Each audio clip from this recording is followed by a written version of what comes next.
तो आगे हम लोग देखते हैं गुणनखंड ज्ञात करने की विधि। तो गुणनखंड को हम लोग कैसे ज्ञात करेंगे उसके बारे में हम लोग आगे पढ़ते हैं। तो इसको मैं पहले मिटा देता हूं।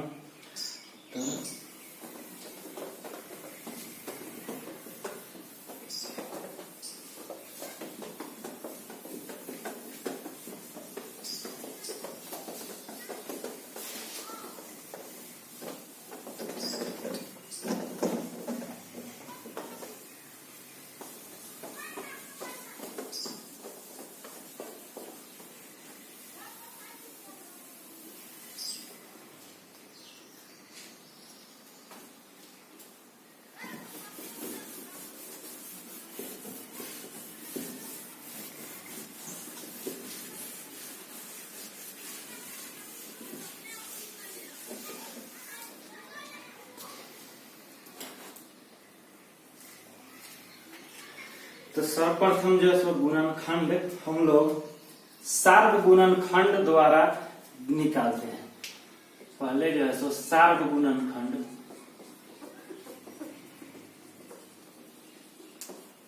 द्वारा गुणनखंड ज्ञात करना। सबसे पहले जब भी गुणनखंड बनाते हैं तो उसमें सार्व गुणनखंड सबसे पहले ज्ञात करना जरूरी होता है। पहले जब सार्व गुणनखंड नहीं होगा यानी कि कॉमन, उसको हम लोग बोलते हैं कॉमन लेना, यानी कि सभी पदों में जो उभयनिष्ठ होता है उसको निकाल लेना सभी पदों से, वही होता है सार्व गुणनखंड यानी कि कॉमन। ठीक है, सार्व गुणनखंड के द्वारा जो है सबसे पहला नियम है सार्व गुणनखंड। उसके बाद ही यदि कोई नियम लागू होता है उस पर तो बनाते हैं, नहीं तो सार्व गुणनखंड द्वारा ही निकाल करके छोड़ देते हैं। सबसे पहले लेकिन कोई भी गुणनखंड बनाने से पहले देखेंगे कि उसमें सभी में कुछ कॉमन है या नहीं है। तो सार्व गुणनखंड यदि होगा तो उसको पहले निकालेंगे, यदि उसके बाद ही कुछ कोई भी दूसरे फॉर्मूला पर नहीं होने वाला होगा तो छोड़ देंगे, उतना ही आंसर हो जाएगा। नहीं तो अगले किसी फॉर्मूला पर उसको हम हल करेंगे। जैसे हम देखते हैं सार्व गुणनखंड द्वारा एक उदाहरण लेते हैं, जैसे है 3a plus 6a square b और माइनस 3a 6b ये है। तो सार्व गुणनखंड क्या होगा, यानी कि हम बताए हैं अभी कि सभी पदों में जो उभयनिष्ठ होता है, जो मिलता है वही। देखिए इसमें भी तीन से इसमें भी, 3 से इसमें भी भाग लग जाएगा तो ये 3 निकल जाएगा। सब में आ गया। ए इसमें भी है, ए इसमें भी है, ए इसमें भी है, तो एगो ए निकल जाएगा। ठीक है, लेकिन अब बी इसमें नहीं है तो इसमें है, तो बी इसमें 2 गो है। देखिए 2 है, यहाँ 6 गो है, यहाँ 2 गो है और यहाँ एगो है। तो यानी कि एगो सब में से आप निकाल सकते हैं, सब में मिल रहा है एगो निकाल दिए। अब यहाँ पर तो सारा निकल गया, कुछ नहीं बचता है तो वहां 1 लिखते हैं, 1 के गुणनफल के रूप में। दूसरा हो जाएगा 3 दूनी 6, एगो ए निकल गया तो एगो ए बच गया और बी बच गया। फिर उसको निकालते हैं, 3 निकल गया, एगो ए निकल गया तो ए का पावर 5 और बी निकलता है। यानी कि अब देखिएगा कि इसमें इसके बाद कोई भी सूत्र या कोई भी फॉर्मूला पर यह अब टूटने वाला नहीं है, इसलिए इसका आंसर यही हो जाएगा। यदि इसके बाद एक दूसरे किसी फॉर्मूला पर सेट करता है तो उसके बाद हम लोग बनाएंगे, नहीं तो उतना ही आंसर हो जाएगा। अब दूसरा विधि क्या होता है एक निकालने का, दूसरा विधि होता है समूह बनाकर।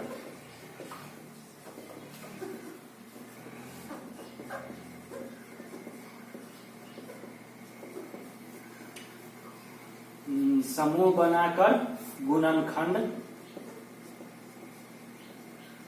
ज्ञात करना। इसमें क्या होता है कि एक समूह में बांट करके, जैसे A B minus B Y minus A Y और प्लस वाई के स्क्वायर, ये दिया हुआ है आपको, इसका गुणनखंड निकालना है। तो इसका गुणनखंड निकालना है तो समूह बनाएंगे। जैसे ई दोगों का अलग समूह, इसका अलग समूह कर देंगे। इसमें और इसमें देखेंगे बी और बी मिल रहा है तो इसमें बी निकाल लेंगे। ठीक है, अभी बच जाएगा इसमें ए और इसमें वाई, ए माइनस वाई। अभी एक समूह हो गया। दूसरा समूह में इसमें माइनस कॉमन ले लेंगे और वाई वाई है तो वाई निकाल लेंगे तो बच जाएगा इसमें ए, क्योंकि माइनस निकल गया है तो ए बचेगा। और जब माइनस कॉमन लेते हैं तो चिन्ह बदल जाता है, चिन्ह बदल जाता है तो माइनस हो जाएगा, ये निकल गया यानी कि वाई बच गया।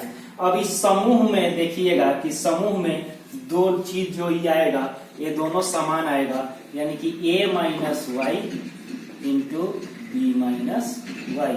इसको एक समान मिल गया दोनों पद में, इसको निकाल लेंगे बाहर और जो है इसमें का जो बचा वो और इसमें का जो बचा वो यहाँ पर हम लिख देंगे। इससे ये गुणनखंड आपका निकल जाएगा, इस समूह बना करके होगा। अब होता है कि पूर्ण वर्ग द्वारा कर सकते हैं। कैसे? तो पूर्ण वर्ग या वर्गों के अंतर द्वारा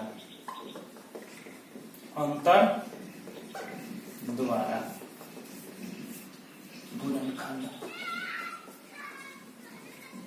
तो इसके लिए हमको कुछ सूत्र की आवश्यकता होती है, सूत्र याद रखना होगा, उस पर बनाते हैं। जैसे एक सूत्र होता है a प्लस बी के होल स्क्वायर बराबर a square plus 2ab plus b के स्क्वायर, या इसी को लिखते हैं a square plus b square plus 2ab। दूसरा सूत्र होता है a माइनस b के होल स्क्वायर, यानी कि a square minus 2ab plus b के स्क्वायर, या इसी को लिखेंगे a square plus b square minus 2ab। ठीक है, अब एक और सूत्र है a plus b plus c के होल स्क्वायर। इसको नोट कर लीजिएगा और नोट करके और क्या कर, इसको पूरी तरह से याद हो जाना चाहिए, जिससे कि आगे आप आसानी से बना सके। यहां हो गया a square plus b square plus c square plus 2ab plus 2bc plus 2ca। ये होता है a plus b plus c के होल स्क्वायर का सूत्र। एक होता है वर्ग में के अंतर में a square minus b square, जिसका सूत्र होता है a plus b into a minus b। इसको याद रख लेना है आगे बनाने के लिए। तो इसको बनाने के लिए क्या होगा, सो देखिए एक हम एग्जाम्पल इसके लिए लेते हैं, दोनों के लिए एक एग्जाम्पल लेते हैं। तो मान लीजिए 144 x के स्क्वायर प्लस 24y प्लस 1, ये हो गया। अब इसको देखिए कैसे करेंगे। इसको 144 को हम 12x के स्क्वायर में तोड़ सकते हैं, इसको जो है 1 के स्क्वायर में लिख सकते हैं, और यहाँ देखिए प्लस 2 इंटू ए यानी कि 12x और इंटू बी यानी कि 1। आ गया a square plus 2ab plus b square, इसी का सूत्र था ही। जब ये आ गया तो इसको हम इस फॉर्म में लिख सकते हैं। तो यहाँ पर आ जाएगा a हो गया ई, ये b हो गया, यानी कि 12x प्लस 1 के स्क्वायर। और जब दो बार कोई चीज होता है स्क्वायर होता है तो उसको दो बार गुना में हम क्या कर सकते हैं, लिख सकते हैं, यानी कि 12x plus 1 into 12x plus 1, ये हो जाएगा आपका आंसर, और ये हो गया इसका गुणनखंड टूट जाएगा। अब क्या है कि एक वर्ग के अंतर के रूप में जब रहता है, दूसरा एग्जाम्पल एक और ले सकते हैं कि वर्ग के अंतर के रूप में रहता है तब कैसे होता है। जैसे मान लीजिए कि 25 के स्क्वायर माइनस 9 ये है, तो क्या लिख सकते हैं इसको हम 25 को 5 के स्क्वायर होल स्क्वायर माइनस 3 9 है तो इसको 3 के स्क्वायर, यानी कि ए स्क्वायर माइनस बी स्क्वायर। ये जो है ए स्क्वायर माइनस बी स्क्वायर है, इसका सूत्र है। तो इस पर हम लिख सकते हैं कि 5x plus 3 into 5x minus 3, एक प्लस में और एक माइनस में आ जाएगा, यानी कि इस सूत्र पर हम ला करके लिख सकते हैं। इस तरह से जो है आपका ये तरीका हो जाएगा बनाने का। कुछ और भी नियम है जिसको अगले चैप्टर में, अगले क्लास में जो है हम लोग डिस्कस करेंगे, उस पर जो है सो पढ़ेंगे उसके बारे में। अब इसके बाद इसी पर आधारित आपका क्वेश्चन होगा, जो कि आलोक प्रकाशन से आप लोग बना सकते हैं। अभी तत्काल मैं उसी का जो है सो पढ़ा रहा हूँ, तो आलोक प्रकाशन के बुक से आप लोग बना सकते हैं, जो कि मैं कोचिंग में भी पढ़ाता था और उसी से मैं अब यहाँ भी पढ़ा रहा हूँ। तो उससे आप उसको बना सकते हैं और बना करके जो भी उसमें प्रॉब्लम होगा, जो भी दिक्कत होगा, उसके बारे में जो है सो कमेंट कर सकते हैं, हमको व्हाट्सएप पर लिख के भेज सकते हैं।